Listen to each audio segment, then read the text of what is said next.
Welcome back to my channel. Okay, so आज हम करने वाले हैं केमिस्ट्री की महामैराथन। अब इस मैराथन को मैंने 2 पार्ट्स में डिवाइड करा है, पार्ट 1 एंड पार्ट 2। पार्ट 1 में हम करेंगे केमिस्ट्री के फर्स्ट 2 चैप्टर्स और पार्ट 2 में हम करेंगे केमिस्ट्री के chapter number 3 and chapter number 4 को। ठीक है, मैंने पूरी की पूरी केमिस्ट्री साथ में इसीलिए नहीं ली क्योंकि मुझे पता है कि आप लोगों की उतनी बैठने की कैपेसिटी नहीं है। तो हम फर्स्ट 2 चैप्टर्स करेंगे, देन हम 2 चैप्टर्स करेंगे। मैंने बायोलॉजी की भी मैराथन या बायोलॉजी के भी सारे चैप्टर जो है वो डिटेल में भी पढ़ा रखे हैं, वन शॉट में, एज वेल एज उसकी महामैराथन भी हमने करी थी, उसमें भी पढ़ा रखे। प्लेलिस्ट या उसकी जो भी वीडियो का लिंक है वो मैं आपको डिस्क्रिप्शन में प्रोवाइड कर दूंगी। इसी के साथ शुभारंभ करते हैं हमारी केमिस्ट्री की फर्स्ट मैराथन का। ओके, और चैप्टर नंबर 1 के साथ, that is matter in our surrounding. अब ये मैराथन हम करेंगे फुल ऑन एनसीईआरटी से। ठीक है, हम पूरी की पूरी एनसीईआरटी कवर करने की कोशिश करेंगे और मैं आपको साथ में बताती भी जाऊंगी कि कौन से टॉपिक से कैसे क्वेश्चन आते हैं, आपको कैसे आंसर करना है। ठीक है, और जहां से ज्यादा क्वेश्चन आते हैं उस टॉपिक पे ज्यादा फोकस किया जाएगा। तो आज हम स्टार्ट करते हैं हमारी केमिस्ट्री की first marathon, that is part 1 with our first chapter, that is matter in our surrounding of chemistry. Okay, तो matter in our surrounding से स्टार्ट करेंगे। अब ये जो पूरी मैराथन है इसमें आपका जो जोश है वो एकदम हाई होना चाहिए। क्यों? बिकॉज आपकी टीचर का भी जो जोश है वो एकदम हाई है, तो जोश हाई रखना है। नोटबुक, पेंसिल, पेपर सब लेके बैठना है, सिर्फ ऐसे ही नहीं देखते रहना। ठीक है, क्योंकि यहाँ पे कोई फिल्म नहीं चल रही, यहाँ पे हम पढ़ाई की फिल्म बना रहे हैं। तो आपको नोटबुक, पेन, पेंसिल के साथ बैठना है, जोश हाई रखना है, सेशन को एंड तक देखना है और वीडियो को लाइक, शेयर, सब्सक्राइब कर देना है। ठीक है, इसी के साथ स्टार्ट करते हैं chapter number 1, that is matter in our surrounding. Okay, अब फर्स्ट ऑफ ऑल यहाँ पे क्वेश्चन ये आता है कि मैम ये बताओ पहले कि मैटर क्या होता है। ठीक है, तो यहाँ पे देख लो। So, everything in this universe is made up of material which scientists have named matter. Scientists ने क्या का नाम दे दिया? भाई मैटर बोल दिया। अब मैटर क्या होता है? ठीक है, so the air we breathe, the food we eat, stones, clouds, stars, planets and animals, even a small drop of water or a particle of sand, everything is matter. सारी चीजें क्या है? मैटर है। ठीक है, अब ये बताओ कि मैटर क्या है? So we can also see as a look around that all the things mentioned above occupy space and have mass. यहाँ पे हमने ऊपर जितनी भी चीजें देखी, इनके पास कोई ना कोई क्या है? मास है, कुछ ना कुछ क्या है? उनका वॉल्यूम है। तो ऐसी चीजें, ऐसे सब्सटेंसेस जो क्या दे रहे हैं, जिसके पास मास भी है एज वेल एज उसके पास वॉल्यूम भी है, उसी को हम क्या बोल देते हैं? भाई उसी को हम मैटर बोल देते हैं। ठीक है, जैसे अभी हमने यहाँ पे देखा सैंड, तो सैंड है, कहीं ना कहीं उसका कुछ ना कुछ वॉल्यूम है। ठीक है, जिस जगह को ऑक्यूपाई कर रही है तो कुछ ना कुछ उसका वॉल्यूम है। ठीक है, अब सैंड भी हमारे पास क्या है? उसका वॉल्यूम भी है। जब आप उसका वेट करते हैं तो उसके पास मास भी है। तो जब कोई भी चीज के पास मास भी है एज वेल एज उसके पास वो कोई ना कोई वॉल्यूम ऑक्यूपाई कर रही है, तो उसको हम क्या बोलते हैं? तो उसे हम बोल देते हैं यहाँ पे मैटर। ठीक है, so matter in our surrounding में you got what the meaning of matter. Okay, now let's move further.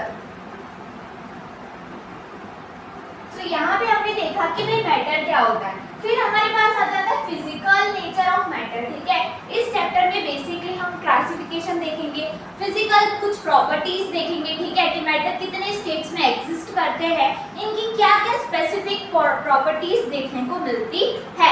Okay, so first of all physical nature of matter. Matter is made up of particles. भाई जो matter है मतलब जो भी चीज है जो स्पेस ऑक्यूपाई कर रही है यानी कि वॉल्यूम ऑक्यूपाई कर रही है, जिसके पास कोई ना कोई मास है, वो किससे बनी होगी? तो मैटर पार्टिकल से बनी होगी, है ना? कुछ ना कुछ उसके पास क्या होंगे? पार्टिकल्स प्रेजेंट होंगे। ठीक है, so matter is made up of particles. ठीक है, किससे बना है? भाई पार्टिकल से बना है। ठीक है, देखो यहाँ पे एग्जांपल भी दिया है हमारे पास। एग्जांपल ये है कि when we dissolve salt with water, the particles of salt get the spaces between particles of water. ठीक है, भाई यहाँ पे क्या हो रहा है? यहाँ पे देखो एक बीकर लिया, अब यहाँ पे सॉल्ट के जो पार्टिकल है और जो वाटर के पार्टिकल है, सॉल्ट को आपने वाटर में डाल दिया तो कुछ ना कुछ वो स्पेस जो है बीकर में ऑक्यूपाई कर रहा है, उसका कुछ ना कुछ मास भी है, तो वो क्या कर रहा है, वाटर के साथ अपनी जगह बना ले रहा है। ठीक है, बेसिकली तो यही बताया गया है कि when we dissolve salt in water, particles of salt get into the spaces between particles of water. Water के साथ मिलके अपना कुछ ना कुछ स्पेस भी वो ऑक्यूपाई कर जा रहा है और उसका कुछ ना कुछ मास भी हमें देखने को मिल रहा है। ठीक है, तो यही है, जैसे particles of water magnified millions of time. ये रहा हमारे पास वाटर, जब हमने सॉल्ट डाल दिया तो देखो सॉल्ट ने क्या किया, अपनी कोई ना कुछ स्पेस ऑक्यूपाई कर ली, कहाँ पे, वाटर के अंदर। ठीक है, और ये रहा वाटर और सॉल्ट जब हमने दोनों को मिक्स कर दिया। ठीक है, तो यहाँ से हमें पता चलता है कि भाई मैटर जो है वो किससे बना है, पार्टिकल से बना है। Okay, millions of small small magnified particle से हमारे पास मैटर बना हुआ है। Okay, so let's move further, how small are this particles of matter. अब ये जो पार्टिकल्स है बेसिकली कितने छोटे हैं, है ना, कितनी स्पेस ऑक्यूपाई कर रहे हैं, कितने वॉल्यूम ऑक्यूपाई कर रहे हैं, कितने छोटे हैं, आखिर इनका साइज क्या है। ठीक है, तो हम इसका आंसर ढूंढते हैं। तो यहाँ पे आप देख लो, तो यहाँ पे हमारे पास एक हम यहाँ पे एक्सपेरिमेंट बताया हुआ है जिसमें estimating how small are the particles of matter, जिसमें हम बता रहे हैं, एक अंदाजा एस्टिमेट लगा रहे हैं कि मैटर के जो पार्टिकल्स है वो कितने छोटे हो सकते हैं। With every dilution through the colour becomes light it is still visible. ठीक है, 100 ml, ठीक है, यहाँ पे 100 ml है, यहाँ पे 100 ml, 10 ml जो है वो इसमें डाइल्यूट कर रहे हैं, वापस 10 ml। तो देखो ये जो कलर है ये कितना लाइट हो रहा है ना, तो मतलब हर डाइल्यूशन में हम बोल सकते हैं कि उसका जो कलर है जो निकल के आ रहा है हमारे पास वो कितना लाइट होता जा रहा है। तो इससे हम एस्टिमेट लगाते हैं कि जो हमारे जो पार्टिकल्स है उनका जो साइज है वो कितना होता है। ठीक है, ये हमारे पास एक एक्टिविटी गिवन है। फिर the experiment shows that just a few crystals of potassium permanganate can change a large volume of water about 1000 liter.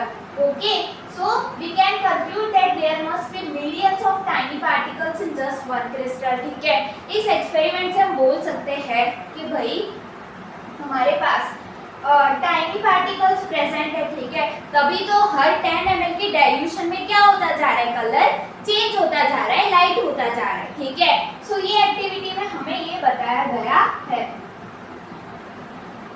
The particles of matter are very small. They are small beyond our imagination. भाई हम सोच भी नहीं सकते उतने छोटे हैं ये। ठीक है ना, अब है हमारे पास characteristics of particles of matter. अब कुछ ना कुछ इसकी कैरेक्टरिस्टिक तो होगी।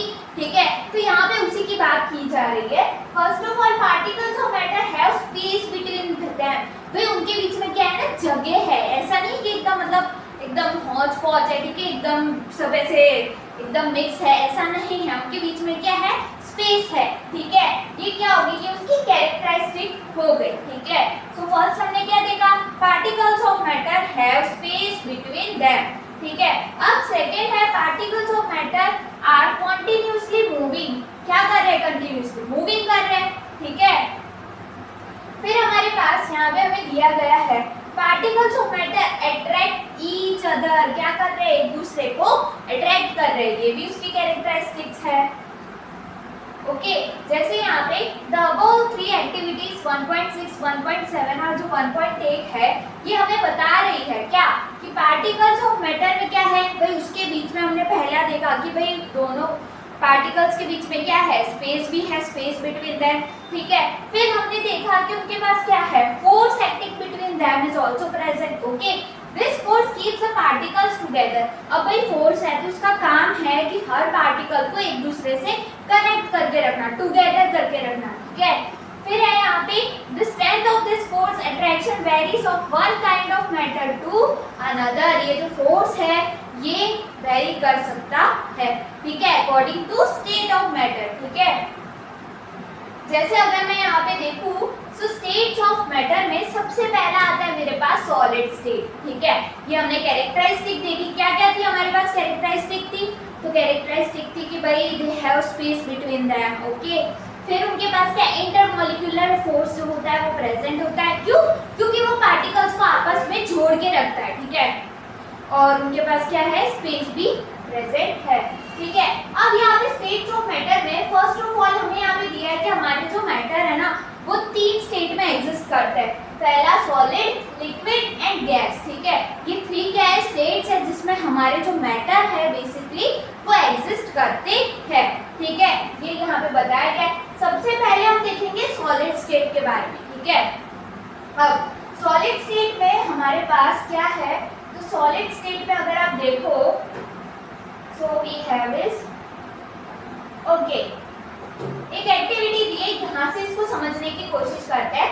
कलेक्ट द फॉलोइंग आर्टिकल्स, एक पेन ले लो, बुक ले लो, नीडल ले लो, पीस ऑफ वुडन स्टिक ले लो, ठीक है। Sketch the shape of the above articles in your notebook, इनकी जो है स्केचिंग बना लो अपनी नोटबुक में, है ना।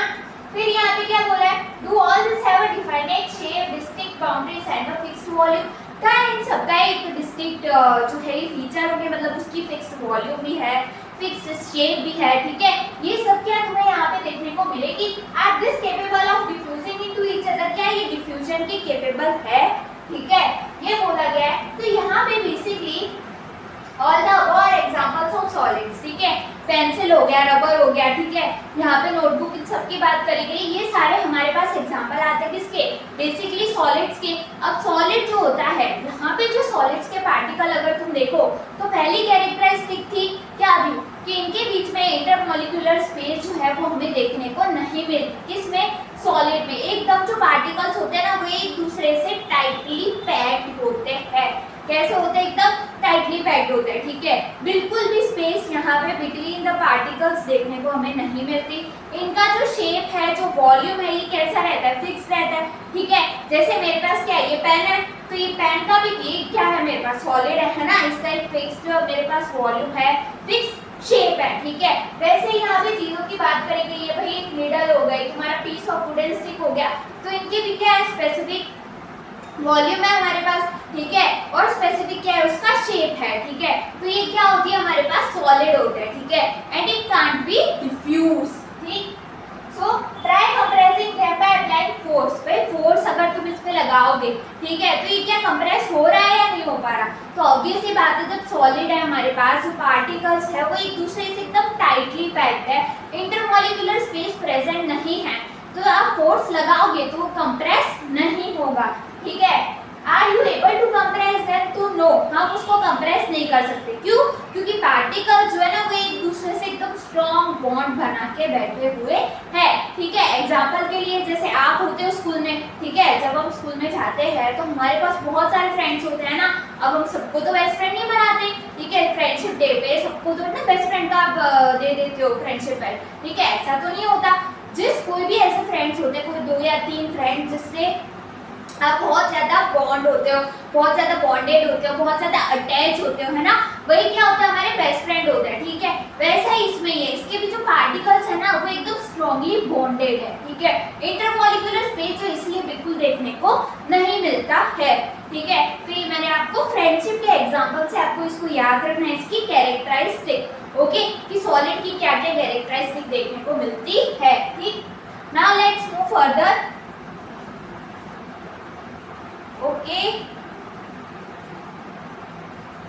okay now we have is liquid state, okay।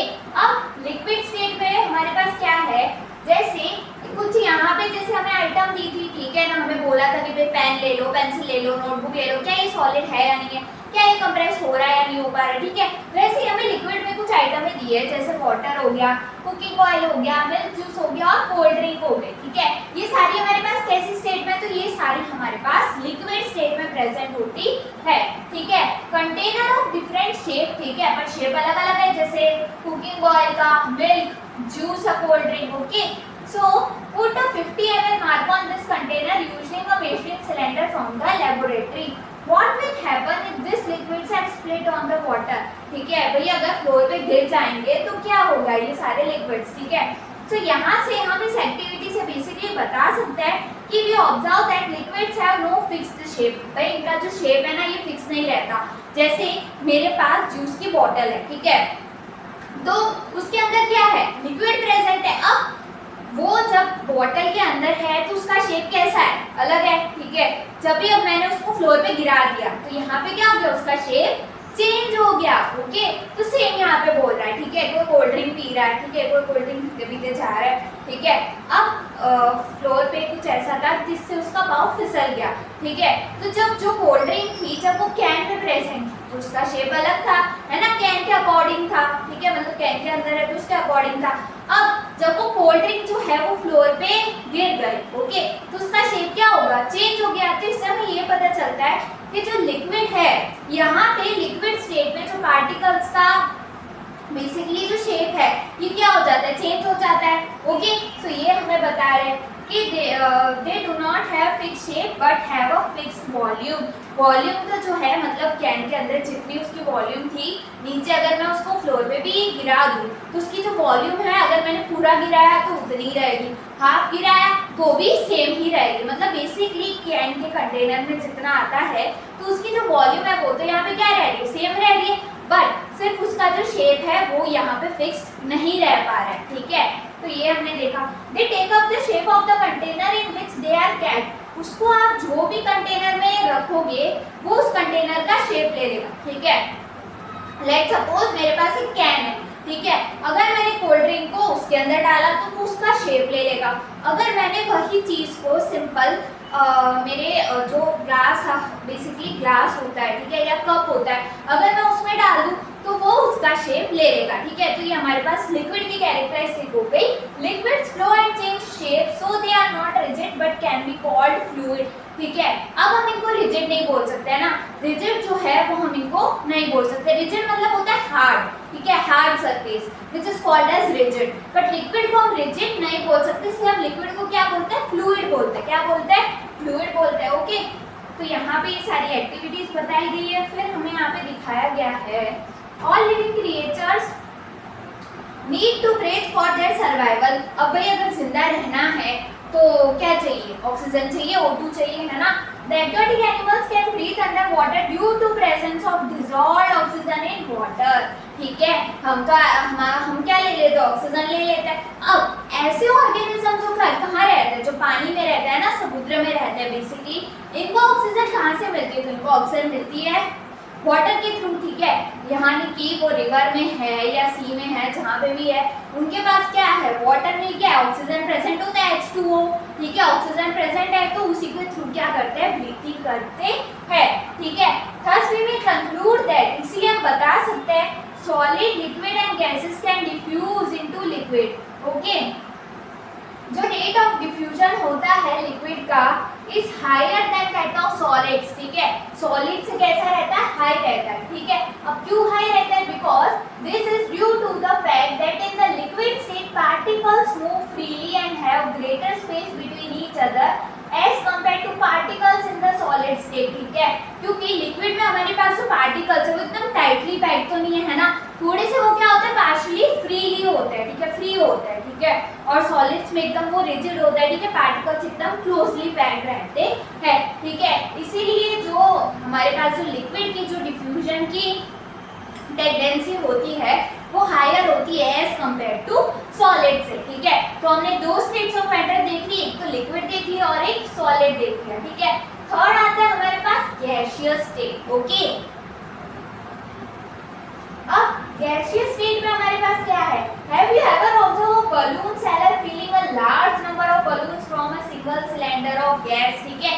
एक आपने देखा होगा कि वो जो बेसिकली बलून सेलर के पास, ठीक है, inquire from him how many balloon is he able to fill from one cylinder. भाई एक सिलेंडर से वो कितने बलून जो है वो फुला सकता है बेसिकली, ओके। तो ये हमें यहाँ पे बताया गया है। फिर अगर हम इसकी प्रॉपर्टीज देखें, सो यहाँ पे प्रॉपर्टीज में हमारे पास आता है जैसे we have observed that gases are highly compressible, ठीक है।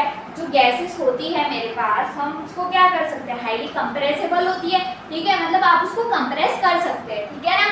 फिर टू सॉलिड्स एंड लिक्विड्स, ठीक है, एज कंपेयर टू, अगर मैं सॉलिड से कंपेयर करूँ या मैं लिक्विड से कंपेयर करूँ, मेरी जो गैसेस की जो प्रॉपर्टीज होती है, ठीक है, कंप्रेस होने की, वो कैसी होती है, थोड़ी हाईली होती है, ठीक है, ज्यादा होती है अगर मैं एलपीजी की बात करूँ, which is liquefied petroleum gas cylinder that we get in our home for cooking और the oxygen supply to hospital in cylinder which is CNG is used as fuel these days in vehicle. Due to its high compressibility, large volume of gas can be compressed into a small cylinder and transport easily.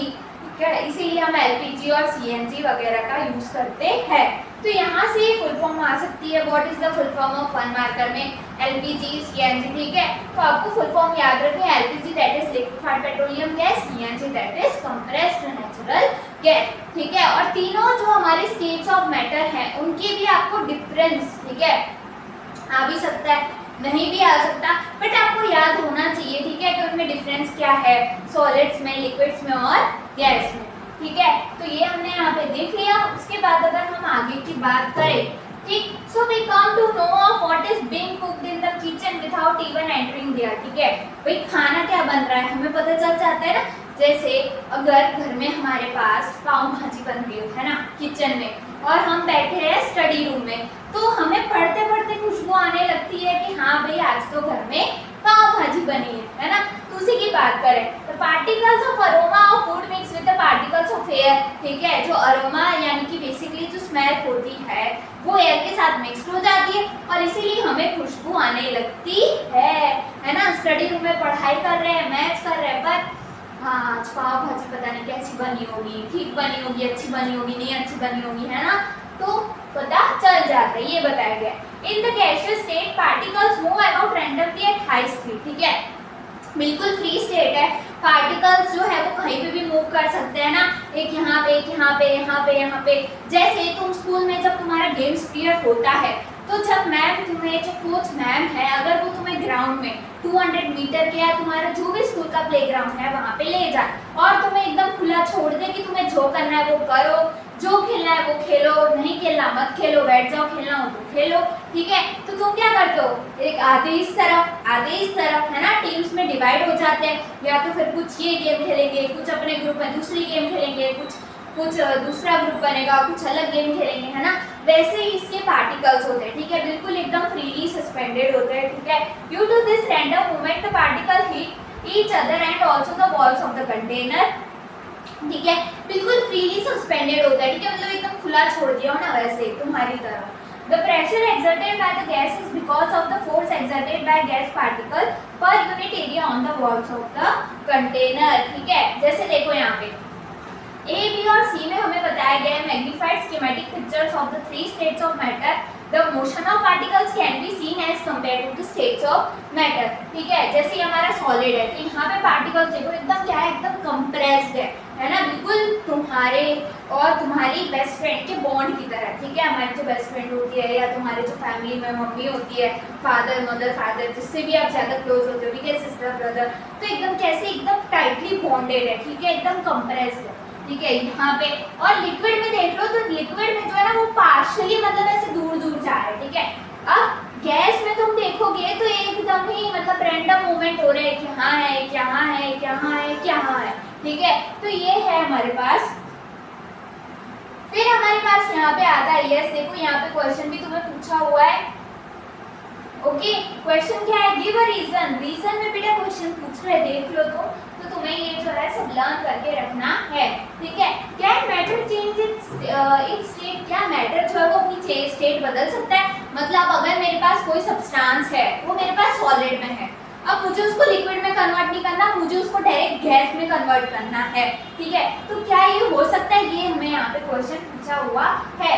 We all know from our observation that water can exist in three states of matter। भाई जो पानी है, अपना पानी है ना, वो तीनों स्टेट्स ऑफ मैटर में एग्जिस्ट करता है, solid as well as liquid as well as gas. ठीक है, सॉलिड तो जो बर्फ होती है हमारे पास, है ना बेटा, अब हम क्या करते हैं समर्स में, गोला बहुत अच्छा लगता है ना, हमें बर्फ खाने में बहुत अच्छी लगती है, गोला भी बहुत अच्छा लगता है, तो हम क्या रखते हैं फ्रीजर में बर्फ रखते हैं। ठीक है, अब जो हमारी आइस क्यूब्स होती है वो कैसी होती है, सॉलिड होती है। ठीक है, जब वो पिघल जाए तो उसको हाई टेम्परेचर दे दो, वो पिघल जाए तो क्या बन जाती है, पानी। यहाँ व्यू है पानी, पानी वाला पानी नहीं, पानी बन जाती है। ठीक है, तो पानी बन जाती है। अब जब उसको तुमने और ज्यादा बॉईल किया, ठीक है, तो वो क्या बन जाती है, भाई वेपर बन जाती है ना।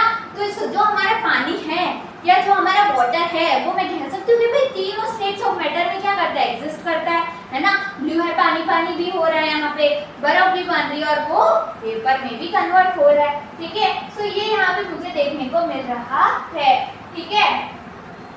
देखो यहाँ पे एक एक्टिविटी भी दी हुई है, effect of change of temperature. देखो यहाँ पे, देखो यहाँ पे ये आयरन स्टैंड है, ठीक है, ये थर्मामीटर है मेरा, ये ग्लास फ्लैरेट, बीकर, वाटर और ये बर्नर हो गया, ठीक है। अब यहाँ पे conversion of ice to water, ठीक है। पहले में तुम देखो, ए में हमें बताया गया है कि जो आइस क्यूब्स दिख रहे हैं बेटा, ये जो आइस क्यूब्स है ये पिघल के वाटर में कन्वर्ट हो जा रहे हैं, ठीक है, मतलब लिक्विड में भी एग्जिस्ट कर रहा है, ठीक है। और बी में दिखाया गया है conversion of water to vapour, water vapour, ठीक है। यहाँ पे देखो बेटा नीचे आग लगा दी है, ठीक है, आग लगा रहे, बर्निंग कर रहे, ठीक है। तो पहले से जो पानी है, ठीक है, मतलब जो सॉलिड से लिक्विड में कन्वर्ट हुआ था, अब लिक्विड को गैस में कन्वर्ट कर रहे, ठीक है। तो यानी कि जो मेरा वाटर है तीनों स्टेट में एग्जिस्ट कर पा रहा है, ठीक है। ये देखो बीकर है, वाटर है, बर्नर नीचे से हाई फ्लेम ले रहे हो तो वो क्या हो रहा है, वाटर से वाटर वेपर में कन्वर्ट हो रहा है, ठीक है। किसकी वजह से, भाई टेम्परेचर चेंज करना पड़ा ना तुम्हें, वहां जब तुम्हें आइस को लिक्विड में कन्वर्ट करना है तो वहां पे अलग टेम्परेचर है, ठीक है। जब वही लिक्विड को तुम्हें वाटर वेपर में कन्वर्ट करना है तो टेम्परेचर मुझे ज्यादा देना पड़ रहा है, ठीक है। तो आज ब्लू है, पानी पानी हमने बना दिया है, ठीक है।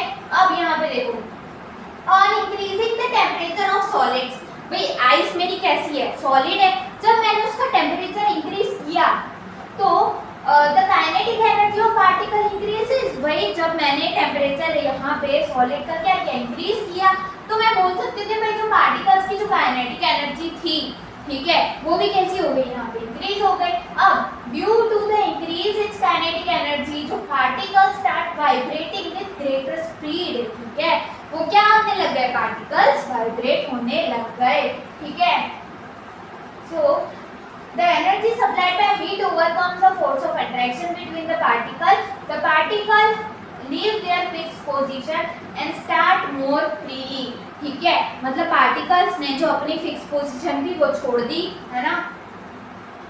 A stage is reached when the solid melts and is converted to liquid.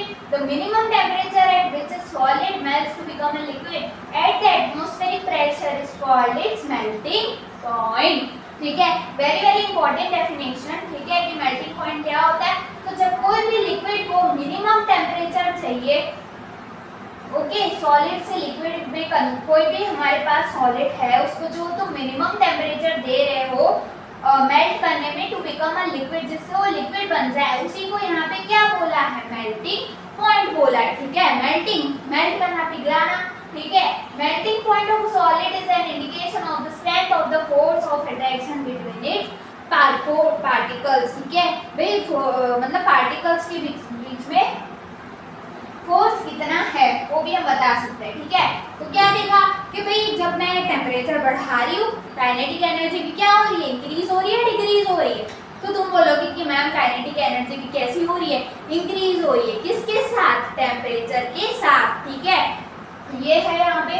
अब यहाँ पे जो मेल्टिंग पॉइंट होता है इसका वो होता है 273.15 केल्विन, के है, के फॉर कशिश मैम नहीं है यहाँ पे, के फॉर केल्विन है, ठीक है।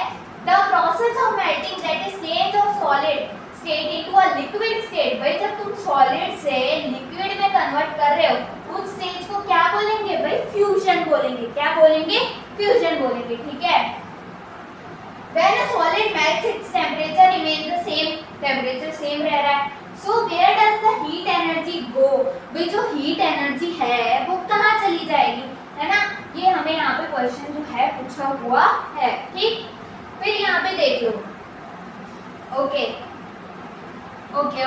यहाँ पे देख लो, यहाँ पे latent heat of fusion, ये क्या होता है। So the amount of heat energy that is required to change 1 kg of solid, मतलब इतनी amount of heat energy जो चाहिए 1 kg of a solid into a liquid at atmospheric pressure at its melting point is known as latent heat of fusion। उसी को क्या बोला है, latent heat of fusion बोला गया है। यानी जितनी एनर्जी चाहिए for a solid for 1 kg of solid to convert into liquid at atmospheric pressure, ठीक है, उसी को यहाँ पे latent heat of fusion बोला गया है।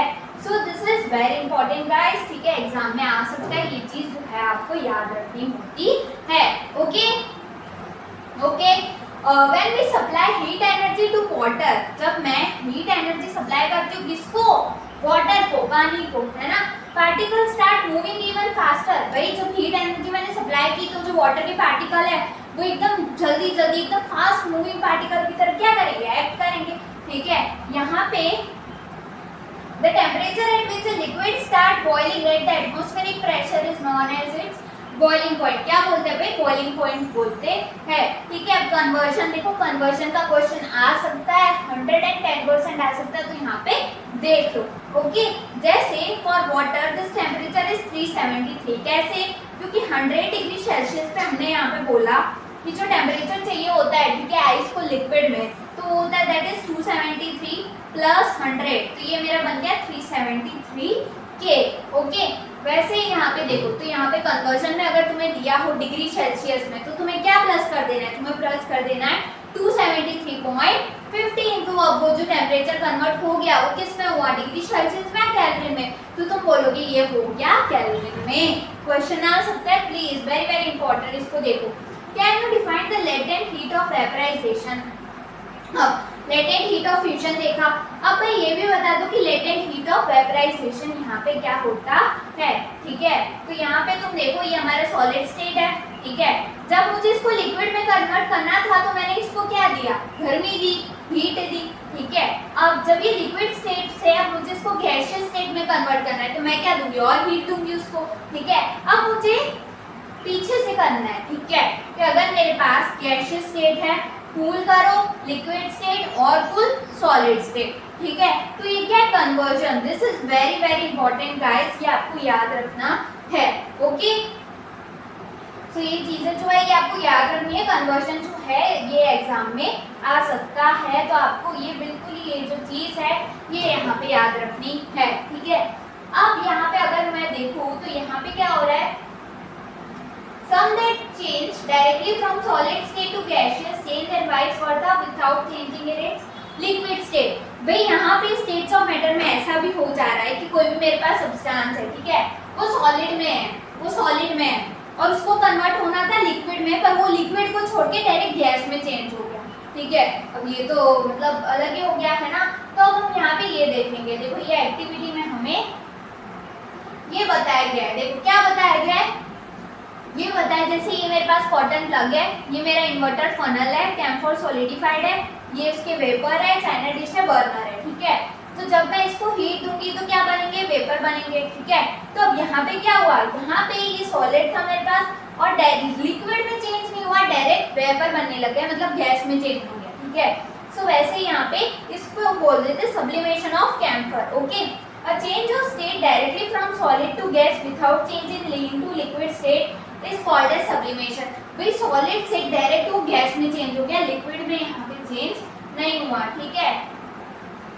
Solid without changing into liquid is called as disposition. Okay, तो यहाँ पे दो टर्म देखी, एक तो हमने सब्लिमेशन, सेकंड इज डिस्पोजिशन, ठीक है। कि जो अमोनिया के पार्टिकल्स थे वो यहाँ पे सॉलिड में थे, अब जब हमने बर्नर लगाया तो ये कैसे वेपर्स बने, यानी कि गैस, ठीक है। मतलब सॉलिड लिक्विड देन गैस में चेंज होना चाहिए, पर ये सॉलिड से डायरेक्ट गैस हो गए, ठीक है, लिक्विड स्टेट में चेंज नहीं हुआ है। तो हमने इसको क्या बोल दिया, हमने इस प्रोसेस को बोल दिया सब्लिमेशन, ठीक है। और एक ऐसा चेंज जहां पे the direct change of gas into solid without changing into liquid is called disposition, ठीक है। अब जो गैस है वो लिक्विड में चेंज नहीं हो रहा है, डायरेक्ट में सॉलिड में चेंज हो जा रहा है, उसको क्या बोल दिया, मैंने डिस्पोजिशन बोल दिया है, ठीक है। तो अब यहाँ पे और आगे देखो, जैसे effect of change of pressure. अब तुमने टेम्परेचर देख लिया, ठीक है, अब थोड़ा सा प्रेशर पे आ जाते हैं। यहाँ पे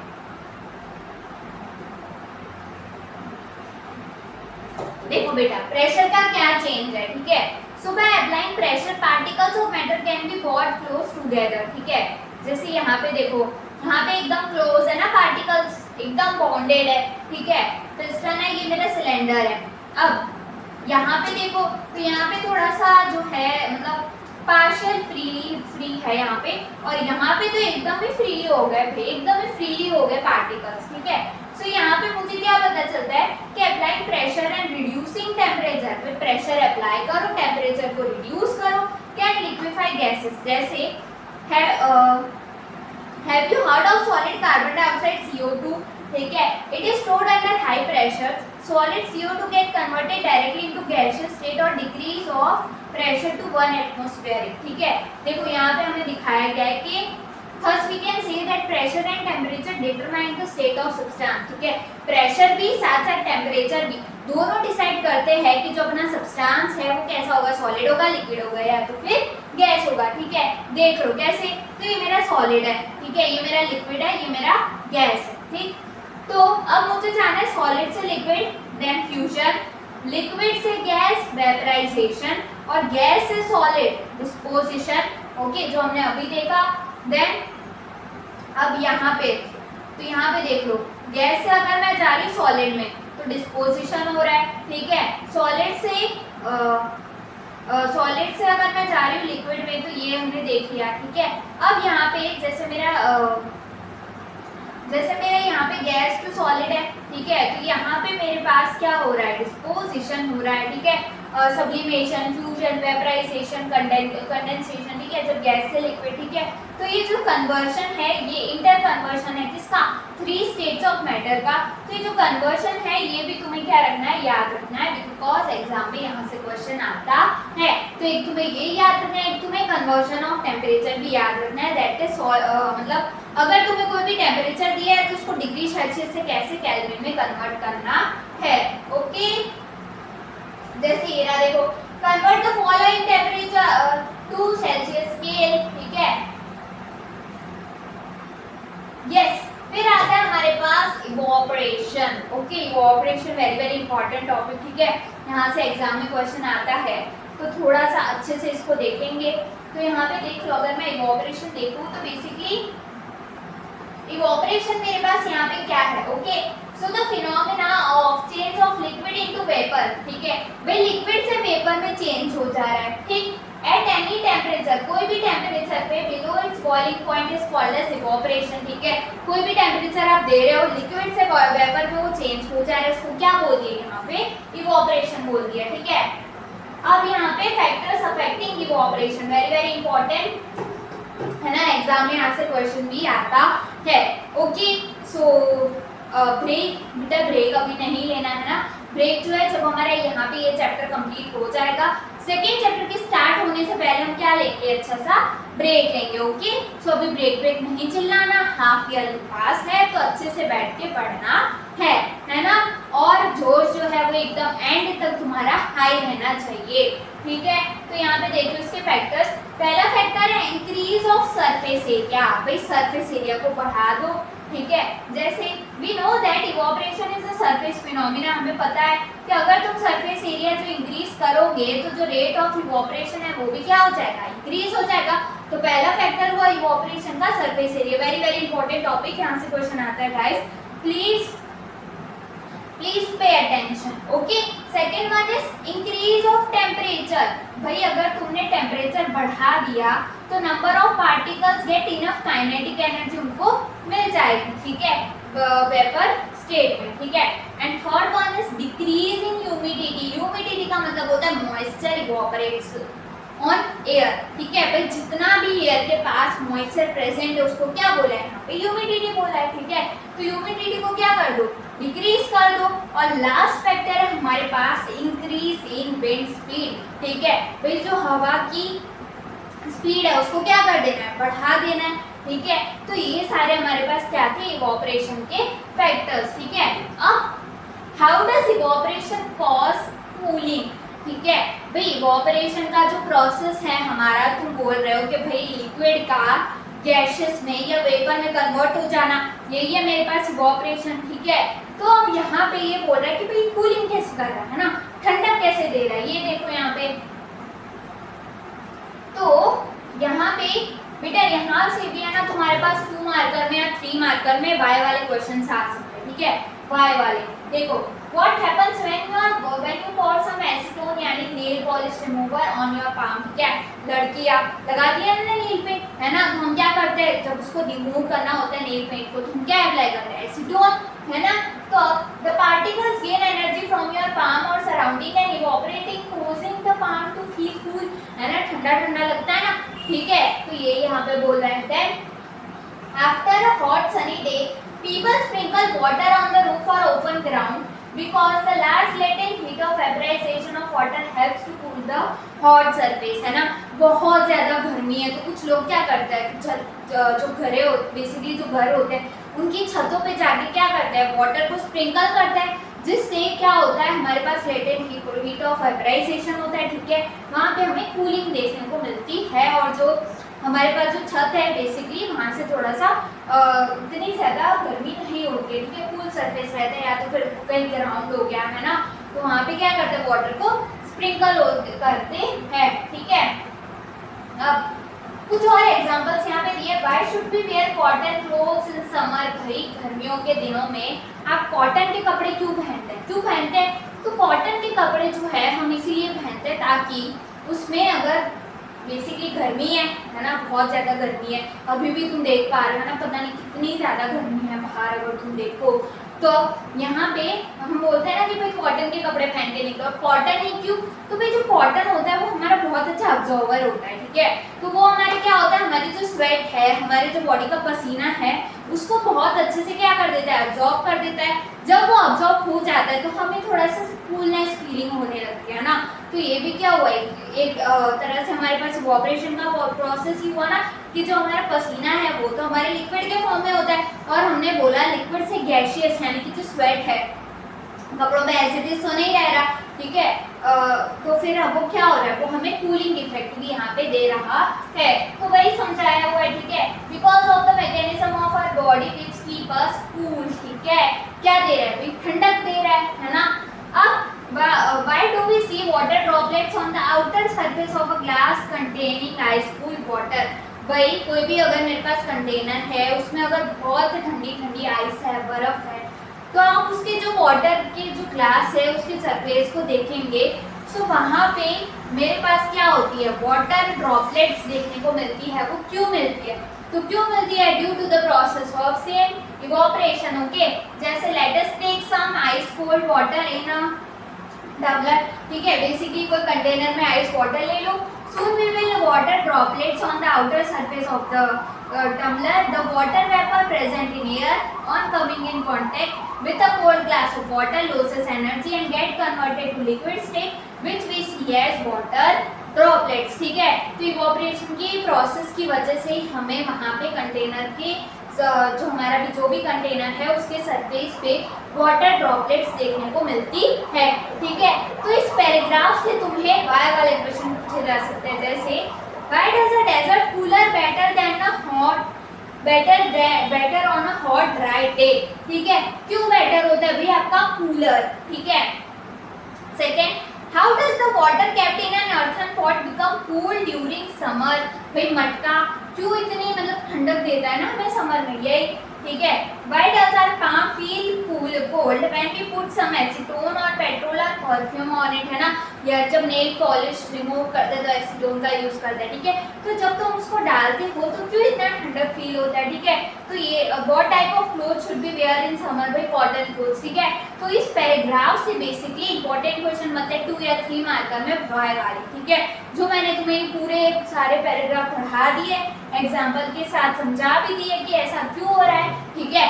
इसी के साथ अब हमें मिलता है ब्रेक, ठीक है? मतलब ब्रेक तो हम भी नहीं है, बेसिकली तुम्हें यहाँ पे थोड़ा सा मोटिवेट करेंगे ना, हम थोड़ी सी बातें करेंगे। इसी के साथ हमारे चैप्टर 1 की रिवीजन है वो यहाँ पे हो जाती है कंप्लीट। इंपॉर्टेंट टॉपिक जहाँ से क्वेश्चन आता है that is conversion of temperature, ठीक है? Conversion of state of matter, सारी हमारे पास डेफिनेशन, ठीक है?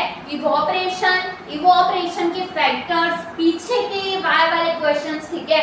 कूलिंग वाले जो अभी हमने देखे, ये सारे क्वेश्चंस जो है ये यहाँ पे इंपॉर्टेंट रहते हैं। और जो तीनों स्टेट्स ऑफ मैटर है उसमें डिफरेंस क्या है, ठीक है? आपको डिफरेंस भी पूछ सकता है, तो ये हमारे पास होता है। अब हम मूव करेंगे चैप्टर नंबर 2 की तरफ।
ओके, सो अभी आपका ब्रेक है।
ओके स्टूडेंट्स, तो हमारा ये जो ब्रेक है वो यहाँ पे तुम्हारा कंप्लीट हुआ है। ठीक है, नाउ चैप्टर नंबर 2 स्टार्ट करेंगे, that is matter around us pure. Okay, chapter number 1 हमने देखा था मैटर के बारे में। Okay, chapter number 2 is matter around us pure. ठीक है, इसके बारे में हम क्या करेंगे, यहाँ पे स्टार्ट करेंगे।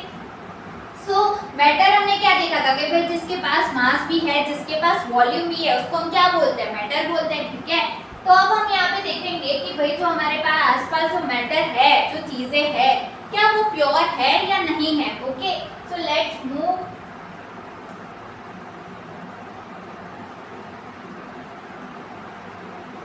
Okay, what is a mixture. सबसे पहले इस चैप्टर में हमें बताया गया है कि भाई मिक्सचर क्या होता है। ठीक है, so mixtures are constituted by more than one kind of pure form of matter. भाई हमारे पास मिक्सर, ठीक है, मतलब एक सब्सटेंस, एक से ज्यादा हमारे पास सब्सटेंस प्रेजेंट है कोई भी फिक्स कंटेनर में। ठीक है, उसको हमने क्या बोल दिया, मिक्सर बोल दिया। ठीक है, क्यों बोल रहे हैं भाई, एक से ज्यादा है, अलग अलग तरह के, इसलिए हमने उसको क्या बोला, मिक्सर बोला है।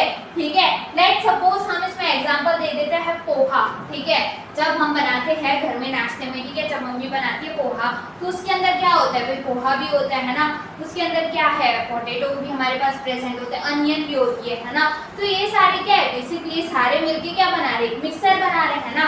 सारे अलग अलग सब्सटेंसेस है, पर वो एक से ज्यादा चीज ऐड होके क्या बन जा रहा है, वो हमारा मिक्सर बन जा रहा है। ठीक है, तो ये है हमारे पास प्योर सब्सटेंस। ठीक है, इसी को मिक्सर बोलते हैं। अब मिक्सर के हमारे पास क्या होता है ना, टाइप्स होते हैं। क्या होता है हमारे पास, मिक्सर के टाइप्स होते हैं। ठीक है, तो यहाँ पे देख लेते हैं हमारे पास मिक्सर के टाइप्स। ठीक है, तो मिक्सर के बेसिकली अगर मैं यहाँ पे देखूँ तो मिक्सर के मेरे पास दो टाइप जो है वो मुझे देखने को मिलते हैं। ठीक है, कौन से दो टाइप, तो मेरे पास एक तो हो जाता है homogeneous mixture and second we have is heterogeneous mixture. ठीक है, होमोजेनस मतलब, होमो का मतलब होता है बेसिकली सेम।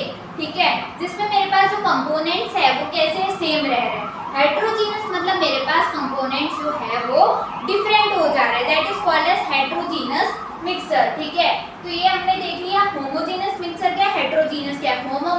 सेम, हेट्रो मतलब डिफरेंट, अलग अलग। ओके, सो ये है हमारे पास। जैसे second topic we have is what is a solution. ठीक है, अब होमो में अगर मैं एग्जांपल की बात करूं तो तुम कोई भी पर्टिकुलर फूड आइटम बोलोगे, ठीक है, तो जिसमें आइटम जो है वो कैसी रह रही है, सारी सेम रह रही है, तो मेरा होमो हो गया। और लेट सपोज अगर मैंने कोई भी जैसे चिवड़ा वगैरह हमारे पास होता है ना, हम खाते हैं, ठीक है, एज अ नमकीन हम उसको यूज करते हैं, तो उसमें मेरे पास क्या है, अलग अलग कंपोनेंट्स प्रेजेंट है, तो मेरा कैसा मिक्सचर हुआ, वो मेरा हेट्रोजीनस मिक्सचर हुआ। ठीक है ना, तो होमो मतलब जिसमें कंपोनेंट सेम रह रहे हैं, हेट्रो मतलब डिफरेंट। ओके, नाउ अब सेकंड टॉपिक मेरा दिया है एनसीईआरटी में, that what is a solution. एक सॉल्यूशन क्या होता है, ठीक है, तो हम बोलते हैं इजी लैंग्वेज में solute plus solvent is equals to solution.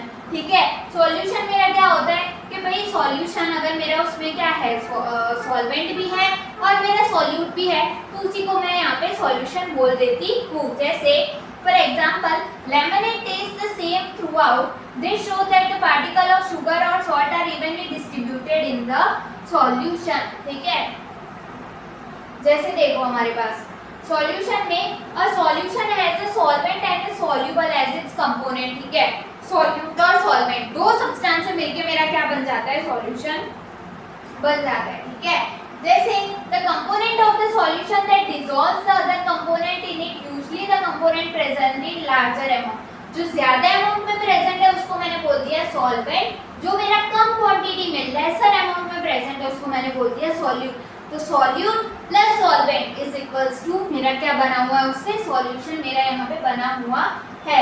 Okay, how is your जोश गाइस? ओके, अच्छे से चल रही है ना पढ़ाई? प्लीज ऐसे देख के नहीं बैठे रहना। ठीक है, कॉपी किताब पेन वगैरह जो है साथ में लेके बैठना है, अच्छे से पढ़ाई करनी है, बिकॉज हाफ ईयर क्या है हमारे नजदीक है एकदम। ठीक है, ओके, सो आप देखो यहाँ पे, तो सॉल्यूट सॉल्वेंट दोनों मिलके क्या बनाते हैं, मेरा सॉल्यूशन बनाते हैं, जिसमें जो यहाँ पे जो सॉल्वेंट होता है वो हाई क्वांटिटी में, हाई अमाउंट में प्रेजेंट होता है, और जो सॉल्यूट है वो कम अमाउंट में प्रेजेंट होता है। ठीक है, जैसे यहाँ पे एग्जांपल अगर मैं ले लूँ, तो solution of sugar in water in a solid in liquid solution, in this solution sugar जो है वो मेरा सॉल्यूट है। ठीक है, मतलब अगर मैं एक कंटेनर ले लेती हूँ, कंटेनर में मैं वाटर ले लूँ और उसके अंदर मैंने क्या डाल दी, मैंने चीनी डाल दी। ठीक है, तो यहाँ पे जो वाटर है वो मेरे ज्यादा क्वांटिटी में प्रेजेंट है, ज्यादा अमाउंट में प्रेजेंट है, तो मैंने बोल दिया कि वाटर जो है वो मेरा सॉल्वेंट हो गया, और जो मेरी चीनी है, जो मेरी शुगर है, वो कम क्वांटिटी में प्रेजेंट है, तो वो मेरी क्या हो गई, वो मेरी सॉल्यूट हो गई। ठीक है, तो ये इसके कुछ एग्जांपल्स दिए है। ठीक है, जैसे आयोडीन सॉल्यूशन। ठीक है, फिर यहाँ पे दिया है कि भाई एक सॉल्यूशन है, उसकी क्या क्या प्रॉपर्टीज होती है। ठीक है, क्या क्या उसकी प्रॉपर्टीज होगी, तो solution is a homogeneous mixture. भाई होमोजेनस यानी कि जितने भी कंपोनेंट्स प्रेजेंट है वो कैसे होंगे, सेम होंगे। ठीक है, same. Particles of a solution जो होता है वो स्मॉलर होते हैं देन किससे, 1 nm। 1 nm मतलब 1 नैनोमीटर कितना होता है, that is 10 to the power 9 metre in diameter. Okay, so we can not see by naked eyes, by naked eyes से हम उसको नहीं देख सकते, because of very small particle size they do not scatter a beam of light passing through the solution, so the path of light is not visible in a solution। ठीक है, इसके जो पार्टिकल्स है बहुत ज्यादा छोटे हैं, उसी की वजह से यहाँ पे पासिंग ऑफ लाइट देखने को मुझे नहीं मिलती है। ठीक है, solute particle can be separated from the mixer. ठीक है, तो ये जो प्रॉपर्टीज ऑफ अ सॉल्यूशन है ये आपको याद रखना है। ठीक है, एग्जाम में यहाँ से भी क्वेश्चन आता है, या तो एग्जाम में डिफरेंस भी पूछ सकते हैं, तो ये आपको प्रॉपर्टीज ऑफ सॉल्यूशन याद रखनी है।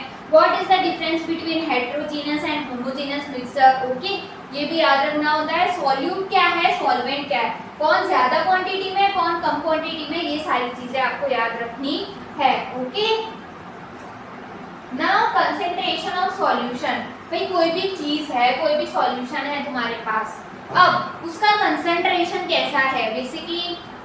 ठीक है, जैसे मेरे पास क्या है, मेरे पास फ्रूट जूस है, ठीक है, और दूसरा मेरे पास है ना सॉफ्ट ड्रिंक है, तो दोनों का जो कंसेंट्रेशन लेवल है वो कैसा होगा, अलग अलग होगा।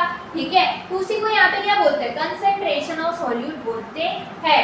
ठीक है, percentage of solute and solvent present. Okay, ये है प्रपोर्शन कितना है सॉल्यूट और सॉल्वेंट का, ठीक है, उसके अकॉर्डिंग जैसे अगर तुम यहाँ पे देखो तो यहाँ पे मेरा पहला फॉर्मूला है कि there are various ways of expressing concentration of a solution. बहुत सारे तरीके हैं, जैसे अगर मुझे मास बाय मास परसेंटेज निकालना है तो उसका फॉर्मूला है mass of solute upon mass of solution multiply कर दो किससे, 100 से, ठीक है। सेम मेरे पास ये है, सेम मेरे पास अगर मुझे मास बाय वॉल्यूम निकालना है, ठीक है, तो मास of solute volume of solution multiply 100। अगर मुझे वॉल्यूम बाय वॉल्यूम करना है तो volume of solute upon volume of solution into क्या कर दूंगी मैं, 100 कर दूंगी। तो ये मेरे पास बहुत सारे फॉर्मूलेस होते हैं जिसके अकॉर्डिंग एग्जाम में आपसे न्यूमेरिकल्स बनते हैं। देखो example 2.1, let's see, this is very important guys. A solution contains 40 gram of common salt in 320 gram of water. Okay, calculate the concentration in terms of mass by mass percentage. Okay, अब देखो mass of solute, यहाँ पे हमारी solute कौन है, तो यहाँ पे हमारी सॉल्यूट है सॉल्ट, क्यों, क्योंकि ये 40 ग्राम है। और मास ऑफ सॉल्वेंट वो क्या है, वाटर, ज्यादा अमाउंट में प्रेजेंट है, दैट इज 320 ग्राम। अब मुझे मास ऑफ सॉल्यूशन निकालना है, तो मैंने बोला सॉल्यूशन मेरा क्या होता है, सॉल्यूट प्लस सॉल्वेंट, तो सॉल्यूट है मेरे पास 40 और ये है मेरे पास 320, दोनों को ऐड करेंगे देन वी हैव 360 ग्राम। तो ये क्या आ गया मेरे पास, सॉल्यूशन का मास आ गया, ठीक है। अब फॉर्मूला क्या होता है, mass of solute upon mass of solution into 100। Mass of solute है मेरे पास दैट इज सॉल्ट, कम क्वांटिटी में प्रेजेंट है 40, सॉल्यूशन का आ गया मेरे पास 360 मल्टीप्लाई बाय 100, कैंसिल करके हमारे पास क्या आता है, कंसंट्रेशन आ जाती है दैट इज 11.1%। ओके, ये आपको एक एग्जांपल दिया है मास बाय मास परसेंटेज वाला। वैसे ही बहुत सारे, जैसे अगर volume by volume percentage find करनी हो, ठीक है, बहुत सारे हमारे पास एग्जांपल्स। अगर आपको इसकी प्रैक्टिस करनी है ऐसे न्यूमेरिकल्स की तो आप मुझे कमेंट में बता सकते हो, हम इसका एक अलग सा सेशन ले लेंगे based on only numerical. Okay, for chapter number 2 of your chemistry class 9। Okay, so अभी तो हम नेक्स्ट पे मूव करते हैं। ओके, अब यहाँ पे देखो फॉर्मूला अगर तुम्हें लर्न करना है ना, सारे बेसिकली तुम्हें याद ही रखना है, mass by mass percentage, mass by volume, volume by volume. तो तुम्हें इसके लिए क्या करना होगा ना, एक रफ A4 साइज शीट ले लो और उसमें सारे फॉर्मूलास लिख लो, अपने जितने भी तुम्हारे चैप्टर 2 में फॉर्मूलास दिए सारे फॉर्मूलास आप लिख लीजिए। बहुत इजी है वैसे, है ना, इतनी बड़ी इसमें कोई रॉकेट मैथ्स नहीं लगानी यहाँ पे। और उसको तुम सबने स्टडी टेबल के पास चिपका दो। जब तुम उसको रोज लर्न करते रहोगे तो फॉर्मूला जो है वो तुम्हारे दिमाग में अच्छे से बैठ जाएगा। फिर कोई भी न्यूमेरिकल आ जाए तुमसे, वो फॉर्मूला लगाओ, फॉर्मूला अप्लाई करो, कॉन्सेप्ट क्लियर रखो, question solve. Okay okay, what is the suspension, भाई सॉल्यूशन क्या होता है देख लिया, मिक्सचर क्या होता है देख लिया। अब यहाँ पे आती है बात सस्पेंशन की। तो प्रॉपर्टीज ऑफ अ सस्पेंशन, ठीक है, non homogeneous systems like those obtained by group C in which solids are dispersed in liquid। जो solids है ना वो लिक्विड में मेरे डिस्पर्स्ड हो गए, इसलिए हमने उसको क्या बोल दिया, सस्पेंशन बोल दिया, ठीक है। अब यहाँ पे भी जैसे वहाँ पे मेरे पास सॉल्यूशन की कोई ना कोई प्रॉपर्टीज थी, सेम मेरे पास यहाँ पे सस्पेंशन की भी कोई ना कोई प्रॉपर्टी मुझे देखने को मिलती है, ठीक है। तो ये भी तुम्हें याद रखना है, suspension is a heterogeneous mixture. Solution कैसा मिक्सचर था, होमोजेनस, सस्पेंशन कैसा मिक्सचर है, हेटेरोजेनस मिक्सचर है, ठीक है। Particles of a suspension can be seen by the necked आई। भाई इसके जो पार्टिकल्स है उसको तुम नेक्ड आई से देख सकते हो, वहाँ पे सॉल्यूशन के पार्टिकल्स को नेक्ड आई से नहीं देख सकते थे, ठीक है। तो ऐसे याद रखना है। फिर देखो particles of a suspension scatter beam of light passing through it and make its path visible. वहाँ पे मुझे बीम ऑफ लाइट देखने को नहीं मिल रही थी, यहाँ पे मुझे देखने को मिल रही है, ठीक है। अब ये है हमारे पास, देखो जैसे यहाँ पे एक एग्जांपल भी दिया हुआ है, ये देखो, solution of copper sulfate does not show Tyndall effect। Okay, mixture of water and milk shows Tyndall effect, ठीक है। तो ये Tyndall effect मुझे यहाँ पे देखने को मिला है। तो सबसे पहले हम यहाँ पे बात कर लेंगे कि भाई कोलोइडल सॉल्यूशन क्या होता है, ठीक है। इसके बाद हम बात करेंगे किसकी, Tyndall effect की, ठीक है। ये क्या होता है बेसिकली, कहाँ पे देखने को मिलता है, किसके सॉल्यूशन में देखने को मिलता है, किसमें देखने को नहीं मिलता है। बेसिकली सॉल्यूशंस में मेरे पास ये चीज जो है वो देखने को मिलती ही नहीं है, ठीक है, सस्पेंशन में ही मुझे देखने को मिलती है। तो ऐसे एक दूसरे से मतलब जो सॉल्यूशन है और जो सस्पेंशन है, एक दूसरे की जो प्रॉपर्टीज है उनको रिलेट करके एक चार्ट बना दो, सबकी प्रॉपर्टीज लिख के उसको एक दूसरे की प्रॉपर्टीज को रिलेट करके तुम्हें अपने दिमाग में उस चीज को याद रखना है। ओके, अब देखो कोलोइडल सॉल्यूशन मेरा क्या होता है। तो कोलोइडल सॉल्यूशन मेरा होता है mixture obtained by group D in activity 2.2 is called as colloid, या तो हम उसको कोलोइडल सॉल्यूशन कहते हैं। ओके, अब इसके जो पार्टिकल्स होते हैं वो कैसे होते हैं, यूनिफॉर्मली स्प्रेड होते हैं, ठीक है, यूनिफॉर्मली स्प्रेड या तो यूनिफॉर्मली डिस्ट्रीब्यूटेड, यानी कि इक्वल जो है वो पार्टिकल्स क्या होते हैं, डिस्ट्रीब्यूट होते हैं किसमें, थ्रू आउट द सॉल्यूशन में। भाई जितना भी अमाउंट में सॉल्यूशन प्रेजेंट है उतने ही अमाउंट में जो हमारे पार्टिकल्स है वो यूनिफॉर्मली डिस्ट्रीब्यूटेड रहते हैं, ठीक है। फिर हमें यहाँ पे बताया गया है कि मेरा जो कोलोइडल सॉल्यूशन है वो मेरा एग्जांपल है किसका, हेट्रोजीनियस मिक्सचर का। हेट्रोजीनियस मिक्सचर क्या होता है, अलग अलग कंपोनेंट प्रेजेंट है, ठीक है, हेट्रो मतलब डिफरेंट। ओके, जैसे एग्जांपल आ जाता है मिल्क। ओके, अब because of the small size of colloidal particles, इसकी भी साइज कैसी है, छोटी है, so we can not see them with naked eyes. Naked eyes से आप इसको नहीं देख सकते, और किसको नहीं देख सकते थे, याद करो, तो सॉल्यूशन को, सॉल्यूशन की अपनी प्रॉपर्टीज देखी थी, तो सेम प्रॉपर्टी उसमें भी मुझे देखने को मिल रही थी, ठीक है। अब यहाँ पे particles can easily scatter a beam of visible light. Okay, the scattering of a beam of light is called Tyndall effect after the name of the scientist who discovered this effect, ठीक है।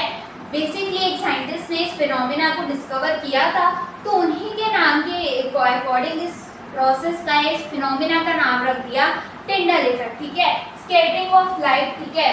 जैसे देखो यहाँ पे Tyndall effect can also be observe when a beam of light enters a room through a small hole. Okay, this happened due to scattering of light by particle of dust and smoke present in the air.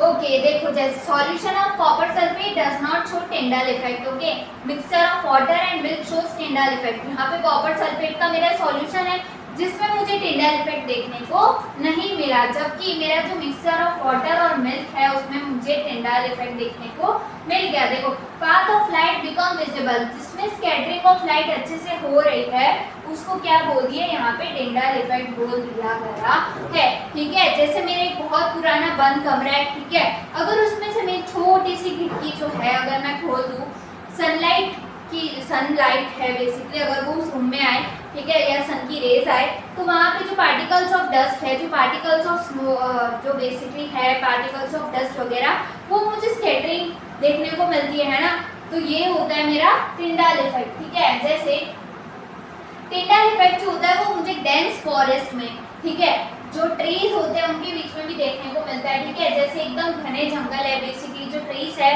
वो एक दूसरे के पास है, ठीक है, पर वहाँ पे जो सनलाइट है बेसिकली वो एकदम आ रही है, ठीक है। देखो क्या लिखा है, Tyndall effect can be observe when sunlight passes through the canopy of a dense forest, ठीक है। सनलाइट, ये देखो ये टिंडल इफेक्ट दिखा है, सारे डेंस फॉरेस्ट है, यहाँ पे सनलाइट आ रही है, ठीक है। तो यहाँ पे जो पार्टिकल्स ऑफ कोलोइड है ये क्या हो रहा है, एयर में डिस्पर्स हो रहे हैं, ठीक है। तो इसी को यहाँ पे क्या बोला गया, टिंडल इफेक्ट बोला गया है कि हमें डेंस फॉरेस्ट में देखने को मिलता है, बंद कमरे में देखने को मिलता है। हमारा मिल्क का सॉल्यूशन है, वाटर का सॉल्यूशन है, उसमें भी हमारा जो टिंडल इफेक्ट है वो देखने को मिलता है। Okay, so this is all about. और इसका नाम कैसे रखा, तो भाई नाम रखा है इस फिनोमिना का साइंटिस्ट के ऊपर से, ठीक है, जिन साइंटिस्ट ने फिनोमिना डिस्कवर किया था उनसे। ओके, अब हमने प्रॉपर्टीज देखी थी सॉल्यूशन की, सस्पेंशन की, ठीक है। अब यहाँ पे प्रॉपर्टीज कुछ कोलोइड की भी दी है। तो colloid is a heterogeneous mixture. कैसा मिक्सचर है मेरा, हेट्रोजीनस मिक्सचर है, ठीक है। सॉल्यूशन भी जैसे मेरा कैसा मिक्सचर था, हेट्रोजीनस मिक्सचर था, वैसे भी ये मेरा हेट्रोजीनस मिक्सचर है। यहाँ पे जो साइज ऑफ पार्टिकल्स मुझे देखने को मिलती है कि टू स्मॉल होती है to be individually seen with naked eyes, ठीक है। फिर यहाँ पे मेरी प्रॉपर्टी है, ये जो बिग होता है to scatter a beam of light, ठीक है, मुझे यहाँ पे स्कैटरिंग देखने को मिलती है, मतलब स्कैटरिंग की वजह से पाथ जो है वो पूरा विजिबल हो जाता है, ठीक है। They do not settle down when left undisturbed. Okay, colloid जो होता है वो मेरे क्वाइट स्टेबल होते हैं, ठीक है। अब they can not be separated from the mixer by the process of filtration. भाई फिल्ट्रेशन से प्रोसेस है, आप इसको अलग सेपरेट आउट नहीं कर सकते, बट एक स्पेशल टेक्निक का यूज कर सकते हो जिसको क्या बोलते हैं, सेंट्रीफ्यूगेशन बोलते हैं, जो यूज की जाती है to separate the colloidal particles, ठीक है। तो see for colloidal particles, see for उसको सेपरेट करने की method which is centrifugation use होती है। तो सी से याद रखना बेटा, सी फॉर कोलोइडल पार्टिकल, और उसको सेपरेट करने के लिए क्या यूज करते हैं, कौन सी प्रोसेस, तो दैट इज सेंट्रीफ्यूगेशन, ओके। तो ये यूज करते हैं, फिल्ट्रेशन यूज इसमें नहीं होता, ठीक है। अब the component of colloidal solution, the disperse phase and the dispersion medium, ठीक है। डिस्पर्स फेज, डिस्पर्जन मीडियम, इसके दो क्या होते हैं कंपोनेंट यहाँ पे हमें देखने को मिलते हैं। अब यहाँ पे एक टेबल दी है बेटा, टेबल बहुत ज्यादा इंपॉर्टेंट है क्योंकि टेबल में से क्वेश्चन आते हैं, ठीक है। जैसे यहाँ पे दिया मेरा disperse phase, dispersing medium, type, example. अगर अपनी एनसीईआरटी लेके बैठो तो टेबल 2.1 पे स्टार लगा दो, इंपॉर्टेंट लिख के, ठीक है, ठीक है। तो डिस्पर्स फेज यहाँ पे मेरा लिक्विड है, डिस्पर्सिंग मीडियम गैस है, type aerosol, example fog, clouds, mist, ठीक है, ये सब दिया है यहाँ पे। तो यहाँ पे डिस्पर्स फेज दिया है, मीडियम भी दिया है, टाइप भी दिया और उसके एग्जाम्पल्स भी हमें यहाँ पे दिए हैं। तो टेबल पे सारे बच्चे स्टार लगा देंगे क्योंकि एग्जाम में आपसे क्वेश्चन आता है। फिर मुझे यहाँ पे दो चेंजेस के बारे में पढ़ना है, ठीक है। कौन से दो चेंज, मेरा फिजिकल चेंज और केमिकल चेंज, ठीक है। ये वाला चेंज यहाँ पे बताया गया है, ठीक है। Physical change and chemical change के बारे में यहाँ पे मेरी बात करी गई है, ओके बेटा। वो नहीं, फिजिकल चेंज से तुम ये मत ही बोलना कि हाँ भाई वो कितना चेंज हुआ है ना, अभी 12th में इतने मोटे थे, इतने पतले थे, अभी इतने मोटे हैं, पतले हैं, या पहले जब छोटे थे तो पतले थे, मोटे थे, अब जब बड़े हो गए तो ऐसे, ठीक है। वो वाला फिजिकल चेंज हमें यहाँ पे नहीं देखना है, ठीक है। सो फिजिकल चेंज है और मेरा केमिकल चेंज, बेसिकली मुझे इन दोनों के बारे में यहाँ पे देखना है। तो अगर मैं यहाँ पे देखूँ कि फिजिकल चेंज और केमिकल चेंज मेरा क्या हो जाता है, so in the previous chapter we have learned about the few physical properties of matter. कोई प्रॉपर्टीज हमने देखी थी, सॉलिड, लिक्विड, गैस, तीनों की, है ना।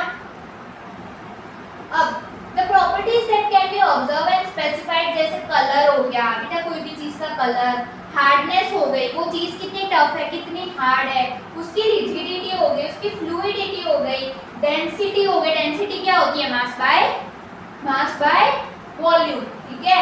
मेल्टिंग पॉइंट हो गया, बॉइलिंग पॉइंट हो गया, ये सारी कैसी प्रॉपर्टीज होती है बेटा, ये होती है हमारी फिजिकल क्वांटिटी, जिसमें कोई भी यहाँ पे केमिकल प्रॉपर्टीज, केमिकल इन्वॉल्व नहीं है, ठीक है। अब यहाँ पे देख लो बेटा मेरी फिजिकल प्रॉपर्टीज, और देख लो यहाँ पे, जैसे अगर यहाँ पे मैं क्या कर रही हूँ, मैं एग्जाम्पल से देख लेते हैं बेटा, देख लो। Classify the following changes as chemical and physical changes, ठीक है। केमिकल चेंजेस, सब देखो यहाँ पे क्या हो रहा है ना, chemical change brings change in the chemical properties of matter and we get new substances.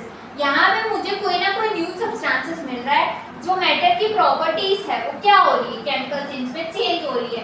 Chemical change को हम केमिकल रिएक्शन भी कहते हैं। बेटा 10th क्लास में आओगे तो साइंस का फर्स्ट ही चैप्टर है, that is chemical reaction, okay. So देख लो यहाँ पे, जैसे कटिंग ऑफ ट्रीज, भाई ट्रीज है उसको कट करना, कैसी, यहाँ पे तो कोई केमिकल इन्वॉल्व नहीं हुआ, ठीक है, कोई केमिकल रिएक्शन मुझे देखने को नहीं मिल रही, तो मेरी फिजिकल चेंज है ना, फिजिकल हो रहा है।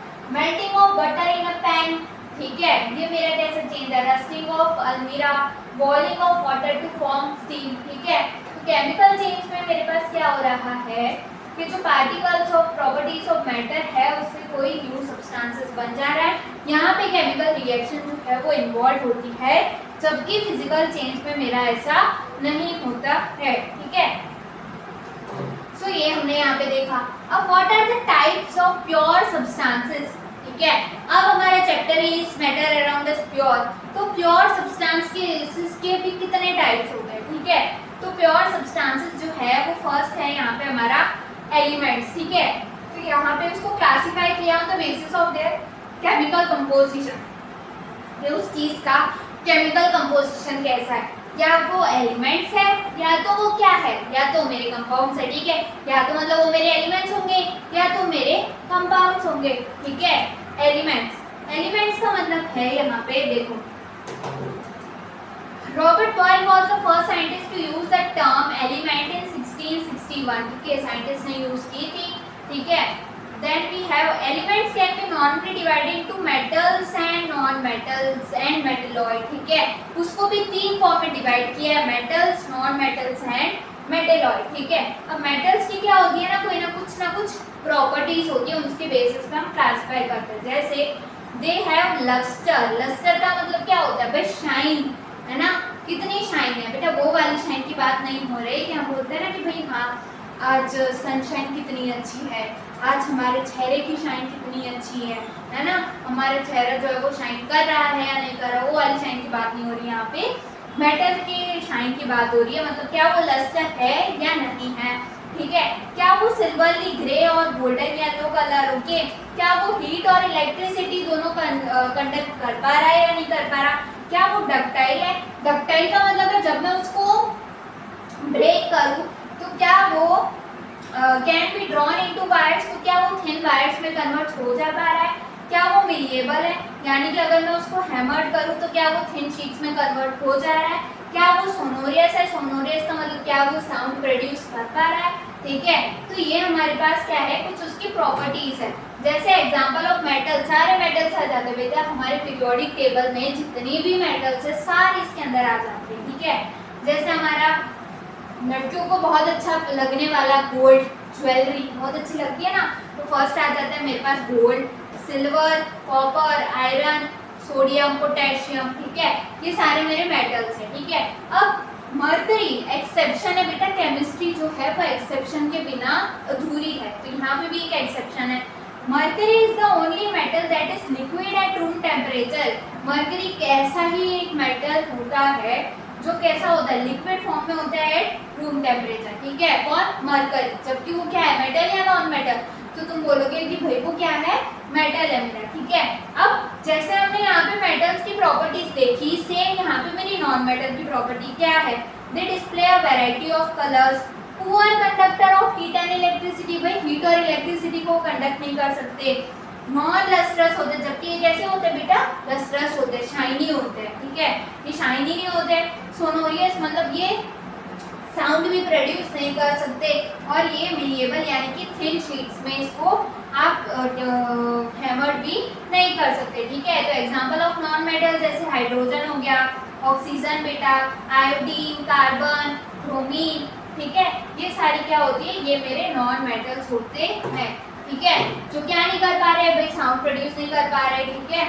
जैसे तुमने देखा होगा कि अगर तुम्हारी स्कूल है, ठीक है, स्कूल में तुम्हारा हर लेक्चर जो होता है वो अप्रोक्सीमेट 30 या 40 मिनट्स का होता है, ठीक है। आजकल तो इलेक्ट्रिक बेल्स भी आ गए, पर फिर भी ठीक है, उसके पहले भी 30 या 40 मिनट्स का होता है, ठीक है। फिर जब रिसेस होती है या पीरियड चेंज होता है तो ten ten ten ten ten ten करके क्या होती है, घंटी बजती है, तो भाई वो किससे बज रही है, क्यों भाई, सोनोरियस साउंड प्रोड्यूस हो रहा है, साउंड प्रोड्यूस हो रही है, तो क्या है वो मेटल है, ठीक है।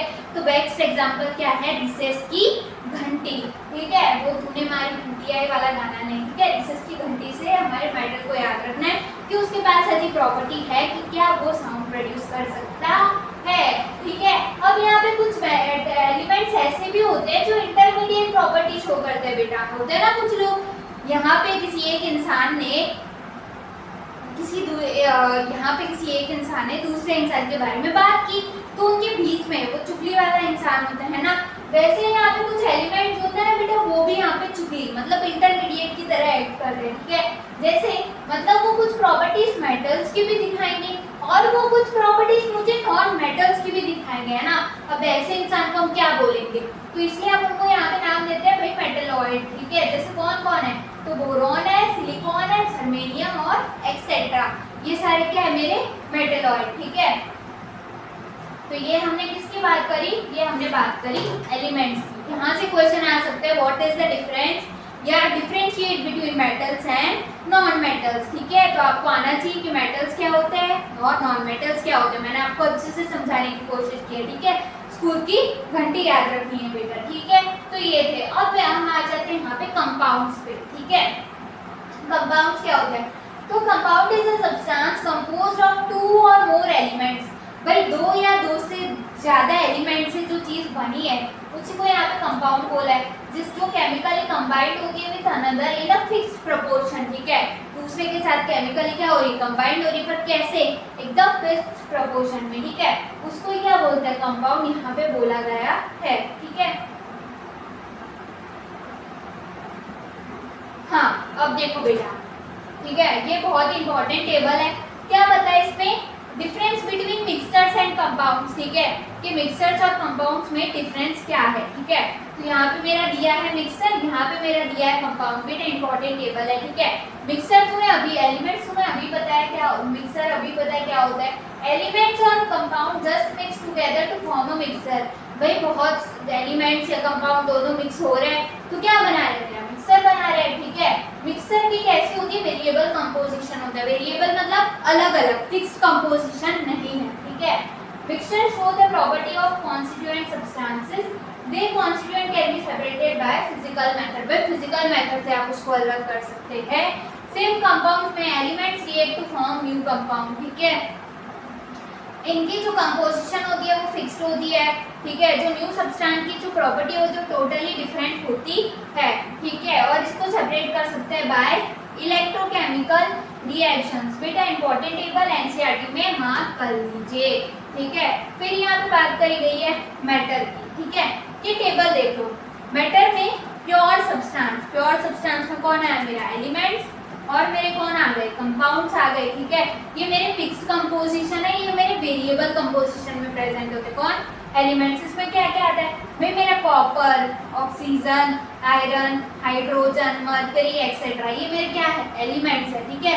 पर अगर उसमें भी अगर मुझे डिस्टिंग्विश करना है मेटल, नॉन मेटल, मेटलॉइड में, तो वो भी हम कर सकते हैं, ठीक है।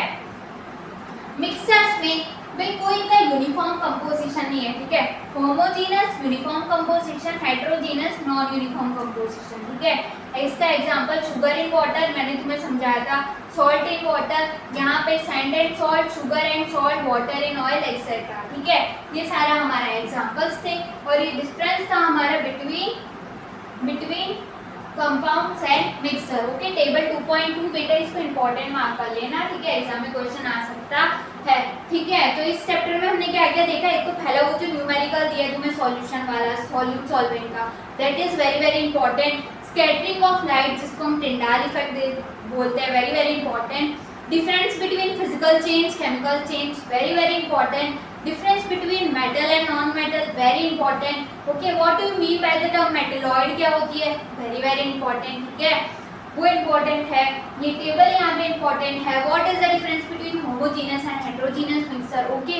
ये कुछ टॉपिक्स जो है ये हमारे इंपॉर्टेंट है, और प्रॉपर्टी सबकी तुम्हें याद होनी चाहिए, ठीक है, क्योंकि एग्जाम में वहां से क्वेश्चन आता है। इसी के साथ हमारा जो पार्ट 1 की मैराथन थी, जो हमने चैलेंज लिया था 2 चैप्टर का, that is chapter number 1 and chapter number 2, वो यहाँ पे होती है एकदम समाप्त। यहाँ पे हमने कर दिया पूरे हमारे केमिस्ट्री के फर्स्ट एंड सेकेंड चैप्टर अच्छे से रिवाइज, हर एक इंपॉर्टेंट क्वेश्चन, हर एक इंपॉर्टेंट टॉपिक मैंने आपको पूरी एनसीईआरटी हर टॉपिक कवर अच्छे से करवाने की कोशिश की है। तो आपको ये जो मैराथन है ये कैसी लगी मुझे कमेंट्स में जरूर बताइएगा, okay. Don't forget to like, share and subscribe my channel.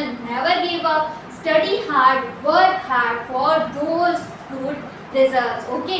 इसी के साथ अब हम मिलेंगे चैप्टर नंबर 3 और चैप्टर नंबर 4 की मैराथन के साथ। थैंक यू एवरीवन, पढ़ते रहिए और हंसते रहिए।